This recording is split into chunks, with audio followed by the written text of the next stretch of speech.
किसी की भी कुंडली में पहले घर का स्वामी अगर तीसरे घर में बैठ जाए तो क्या फल मिलते हैं? ऐसा जातक अपने सभी बंधु बांधवों में श्रेष्ठ होता है। श्रेष्ठ क्यों हो जाता है? क्योंकि लग्नेश की क्वालिटी ऐसी है कि ये आपके महत्व को उस घर में जा कर के बढ़ा देता है जिस घर में बैठता है। इसके अलावा अपने खुद आपका प्रभाव बढ़ाने के साथ साथ जिस हाउस में बैठा है उस हाउस के अच्छे फलों में भी वृद्धि कर देता है। तो यहाँ पे आपका यानी खुद का सम्मान बढ़ गया और कहाँ पर बढ़ा? बंधु बांधवों के बीच में, भाइयों बहनों के बीच में बढ़ गया, परिवार के बीच में बढ़ गया।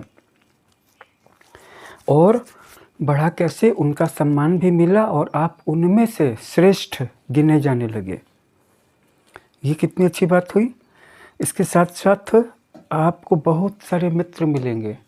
7वां भाव में मित्र का है, तीसरा भाव भी मित्रों का है, 11वां भाव भी मित्रों का ही है, लेकिन ये ज़्यादा व्यापक पैमाने पर है और इसका जो मेजर है वो इतना बड़ा नहीं है। लेकिन फिर भी जीवन के जो प्रारंभिक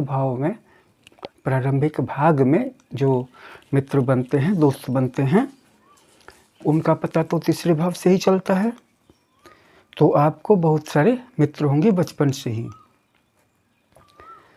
और जिसकी कुंडली में भी पहले भाव का स्वामी तीसरे भाव में बैठ जाएगा वो धर्मात्मा होगा और दानी भी होगा, पराक्रमी भी होगा, किसी से नहीं डरेगा, बलवान भी होगा, संपत्ति के मामले में भी वो भाग्यशाली होगा। सभी प्रकार की संपत्तियां उसके पास होंगी।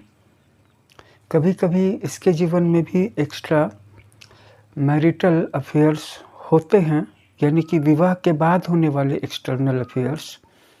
Sometimes he may have 2 wives. अगर लग्नेश बलहीन हो, मतलब पहले घर का स्वामी नीच का हो, पाप ग्रहों से युक्त हो, दृष्ट हो, दिग्बल से हीन हो, किसी भी प्रकार से लग्नेश अगर कमज़ोर हो तो फिर इस जातक के विचार और आचार में अपवित्रता आ जाती है। अगर लग्नेश यहाँ बैठे और इस पर किसी शुभ ग्रह की दृष्टि भी पड़ रही हो तो जातक बहुत ही मधुरभाषी हो जाता है। अभी लग्न भाव की सीरीज चल रही है, ये पूरी सीरीज आपको मेरे चैनल पर मिल जाएगी। अगर आप पूरी सीरीज देखना चाहते हैं तो हमें सब्सक्राइब करके आज ही फॉलो कर लीजिए। मिलते हैं अगले वीडियो में। आप अपना ख्याल रखिए। धन्यवाद।